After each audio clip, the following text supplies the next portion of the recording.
का इस्तेमाल नहीं हुआ। रोहतक का डॉक्टर सच बोलता है या भिवानी का डॉक्टर सच बोलता है, हमें नहीं पता। अब जो एक दुनिया में पहले तरफ का सुसाइड है भाई, इस तरफ दूसरा सुसाइड दुनिया में हमने नहीं देखा कि कोई सुसाइड करने वाला पहले अपना गला काटता है, 85% गला काट दिया, फिर अपने पर तवज्जो डालता है, फिर अपनी आंखें फोड़ता है, फिर अपने अंगों को अक्षित विक्षित करता है, और उसके बाद बाकायदा बहुत बड़ी अंग्रेजी में सुसाइड लिखता है। क्या लिख के दिखा देगा ये नायब सैनी? लेकिन एक दो बुजुर्ग भी, सियाणा मनस भी आवे। हमारी प्रार्थना सिर्फ उनसे दो ही बात पूछने की है, वह घना लंबा चौड़ा काम को नहीं, कभी नहीं सोचा उसके ऊपर खर्चा डालेंगे। बैठ जाओ भाई, बैठ जाओ भाई, भाई जी बैठे। हम सिर्फ गांव के लोगों से दो ही बात पूछेंगे, ज्यादा कोई लंबा चौड़ी बात नहीं है। कभी डरका न्यू नहीं आवा। भाई हरियाणा के लोग गांव के लोगों को बुला रहे हैं, आपके ऊपर बहुत बड़ी जिम्मेवारी डालेंगे, बहुत बड़ा खर्चा वहन करना पड़ेगा। ये बातें नहीं है, सिर्फ दो बात पूछनी है। भाई जो कल घटना हुई, जो प्रशासन हमारी बेटी को आत्महत्या मानता है, क्या गांव आत्महत्या मानता है या हत्या मानता है, ये बता दे गांव। काम की बात है यार, तेरे बोल मेरे बोलने के लिए। दूसरी बात सिर्फ हम ये पूछना चाहेंगे कि अगर पूरा हरियाणा यहां आंदोलन लड़े तो गांव को कोई आपत्ति तो नहीं है, गांव को की कोई नाराजगी तो नहीं है, सिर्फ यही बात समझ।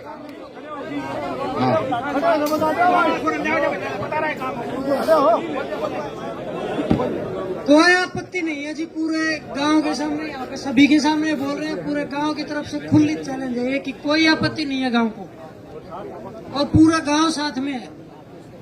और कुछ जी ठीक है, बैठ जाओ, कोई मौजूद आदमी और आ जाएगा, फिर उसके लिए बात कर ले, क्योंकि इस किस्म के मोहल्लों में कुछ मौजूद आदमी। सरपंच ने बोले जी, गांव के सरपंच। हाँ, मैं जानता हूँ इसको, मैं यूं मन जाना, मैं इसमें जाऊंगा। बैठिए भाई, सरपंच ने बोलो है।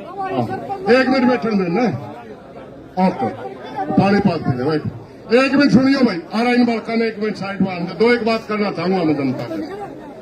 आंदोलन की दोबारा से शुरुआत है भाई, समझ गए ना?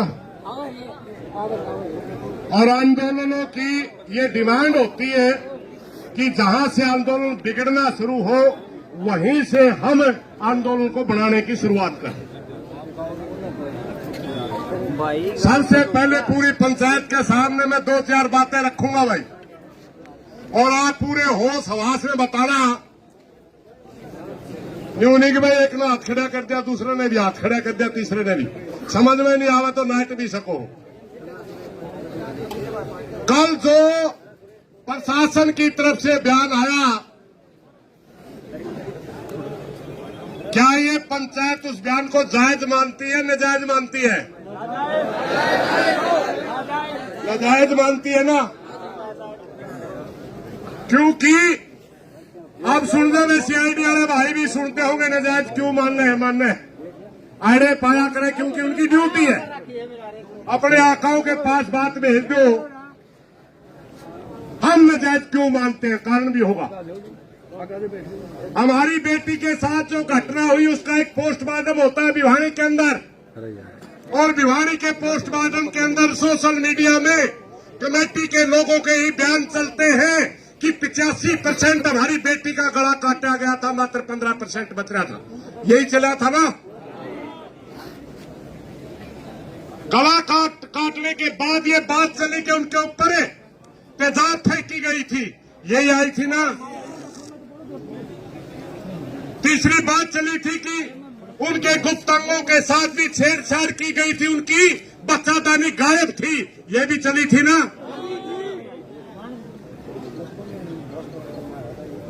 अब जो एक दुनिया में पहले तरफ का सुसाइड है भाई, इस तरफ दूसरा सुसाइड दुनिया में हमने नहीं देखा कि कोई सुसाइड करने वाला पहले अपना गला काटता है, 85% गला काट दिया, फिर अपने पर तवज्जो डालता है, फिर अपनी आंखें फोड़ता है, फिर अपने अंगों को अक्षित विक्षित करता है, और उसके बाद बाकायदा बहुत बढ़िया अंग्रेजी में सोसाइटी लिखता है। क्या लिख के दिखा देगा ये नायब सैनी? एक अक्षर लिख के दिखा देगी सरकार? ये सवाल बनता है, नहीं बनता हो तो बताइए। ये सवाल का जवाब चाहिए हमें, इस सवाल का जवाब चाहिए कि यह पहले आपने झूठ बोली या बाद में आपने झूठ बोली। दूसरी बात सुन लो भाई, कमेटी ने कहा, पहली बात कमेटी ने कहा, दूसरी बात भी कमेटी ने करी। तीसरा एक बयान आया भाई, डॉक्टर का बयान आ रहा है रोहतक से, पीजीआई से डॉक्टर मित्तल का बयान आ रहा है। डॉक्टर मित्तल ये कहता है कि इनके साथ इनके किसी भी अंग में सीमन नहीं पाए गए, बलात्कार नहीं हुआ। भिवानी का डॉक्टर सच बोलता है या रोहतक का सच बोलता है हमें नहीं पता। इनकी डेड बॉडी को आवारा पशुओं ने खाया है, तेजधार हथियार का इस्तेमाल नहीं हुआ। रोहतक का डॉक्टर सच बोलता है या भिवानी का डॉक्टर सच बोलता है हमें नहीं पता, मगर हमें जवाब चाहिए। और उस डॉक्टर मित्तल की असलियत बताओ नहीं। एमडीयू यूनिवर्सिटी के अंदर आज कार्यकारी वीसी बैठे है, परमानेंट वीसी नहीं है। 2 वीसीओं का नाम चल रहा है जो बैडोक पे फिलहाल बैठे वो, और एक डॉक्टर मित्तल। हमारी बेटी का गलत मेडिकल रिपोर्ट देके डॉक्टर मित्तल को अगर वीसी की कुर्सी मिल जाए तो हमारी बेटी को न्याय तो नहीं मिला भाई। ये भी हमारे दिलों में सवाल है, क्या कहीं अपनी कुर्सी के लिए अपना जमीर तो नहीं बेच दिया? हम उस डॉक्टर मित्तल से ही सवाल करते हैं। दूसरी बात, मैं एक बात और पूछना चाहता हूं, भरी पंचायत में आप सहमत हो तो बताइए। प्रदेश का मुख्यमंत्री प्रदेश की जनता का गार्डियन होता है, उसका दर्जा प्रदेश की जनता के लिए पिता के समान होता है। हमारा यह आंदोलन 7 और 8 दिन से चल रहा है। हम जवाब मांग रहे हैं कि हमारी बेटी का कातिल कौन है, हमारी बेटी के साथ ये बर्बरता किसने की है। प्रदेश के मुख्यमंत्री का बयान नहीं आया। प्रदेश उस पार्टी का, जिस पार्टी का शासन है, उस पार्टी का प्रदेश अध्यक्ष कहता है कि मुलजिम पकड़े जा चुके हैं। मोहनलाल बड़ोली जी बताए वो मुलजिम कौन है, बताए तो सही। प्रदेश अध्यक्ष आप उस पार्टी के, बताइए कौन है। आप झूठ बोल रहे हैं या आपके अधिकारी झूठ बोल रहे हैं। प्रदेश का भारतीय जनता पार्टी का शासन है, उसकी सबसे बड़ी कुर्सी पर बैठा प्रदेश अध्यक्ष जब ये कहता है कि उसके मुलजिम पकड़े जा चुके हैं, डीसी एसपी झूठ बोल रहे हैं या मोहनलाल बड़ोली झूठ बोल रहा है? हमें जवाब चाहिए। और इन सभी सवालों का जवाब कौन दे? जो प्रदेश की सबसे बड़ी कुर्सी पर बैठा है, उसका नाम है नायब सिंह सैनी। हमारी प्रार्थना, ये प्रदेश की जनता आपसे सवाल पूछती है। ये प्रदेश की जनता आपसे सवाल पूछती है कि सबसे पहले भिवानी के अंदर पोस्टमार्टम होता है, पोस्टमार्टम में डॉक्टर कहते हैं कि इस लड़की का तेजधार हथियार से गला काटा गया। क्या आप इस बात को मानते हो या डॉक्टर मित्तल कह रहे हैं कि इसकी मौत जहर से हुई, उस बात को मानते हो? नायब सिंह सैनी इस बात का जवाब दे। आपका हक बनता है अपनी जनता के बीच में सवालों का जवाब देने का। मस्करापन तो आप खूब कर लेंगे, चुटकुले सुना देंगे, मजाक कर लेंगे, मगर आज समय है अपना आपने नेतृत्व दिखाने का। आज समय है कि आपको ये साबित करने का कि आप कितने मेच्योर पॉलिटिशियन हैं। आपको समय है कि आप छत्तीस बिरादरी के नेता हैं या थोपे हुए नेता हैं। ये टेस्ट आपका है।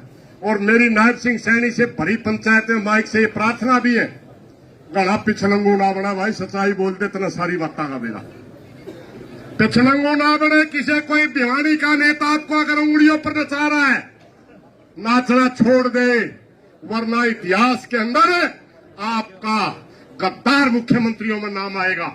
और अगर आप अपनी इच्छा शक्ति से किसी के दबाव में न आकर के सीधे कहेंगे कि हाँ फलाना आदमी की गर्दन इतनी मोटी थी जो पुलिस प्रशासन का फंदा उन तक पहुंच नहीं पाया। कौन आदमी है जिसकी गर्दन इतनी मोटी है जो पुलिस उसको पकड़ नहीं सकती? उसको फांसी का फंदे तक पहुंचा नहीं सकती? ये भी सवाल प्रदेश की जनता पूछना चाहती है।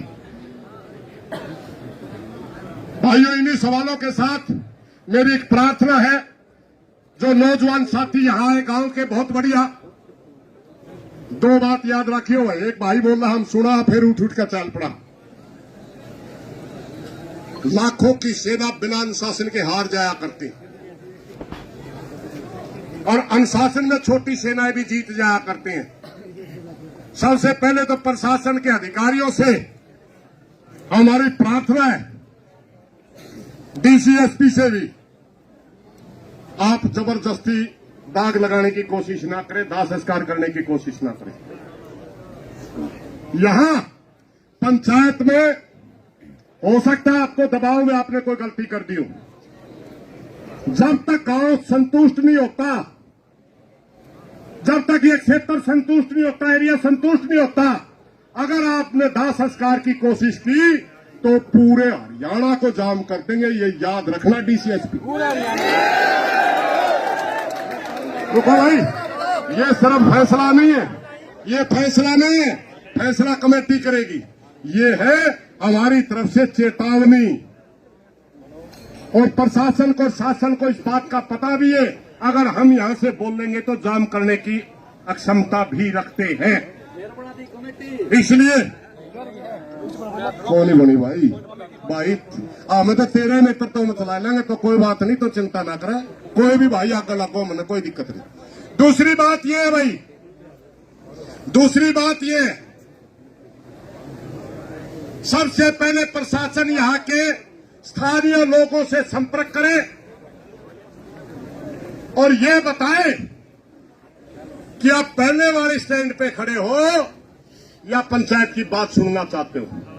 क्योंकि पंचायत ये चाहती है, हमारे एक साथी ने सुझाव रखा था, हमने तो नहीं रखा अब तक, ना कमेटी में पास हुआ, दोबारा पास होगा तो हम अपनी डिमांड भी रखेंगे, मगर जब प्रशासन डिमांड मांगेगा तब देवांगे, वरना हम अपनी कमेटी में अनाउंस कर देंगे। मगर ये गलती ना करे कि जनता की सहमति के बगैर आप दाह संस्कार कर दोगे। ये गलती अगर आपने की तो आप आंदोलन को बढ़ाने के दोषी होंगे। धन्यवाद साथी। बैठ जाओ, बैठ जाओ। नहीं दो ये रोला रख दो भैया, आराम से। भाई कुछ नहीं है, वहां से संदेश दे रहे हैं कुछ। बैठो एक बार सभी भाई, बैठो। एक मिनट भी नहीं पूरा हुआ अभी तो, अधिकारियों से बात हुई, आके चर्चा होगी। सभी भाई बैठो भाई एक बार। एक तो दूरदार भाइयों से विनती है, मंदिर के सामने रहे भाई सभी, तो सभी साथियों के साथ से विनती है, मंदिर के सामने जमे रहे, जुटे रहे। अभी कोई फैसला नहीं आया है। हमारे बीच में हमारे प्रभु जन पहुंचे हैं दिल्ली से। भाइयों को प्रणाम। मैं भारतीय वैष्णव स्वामी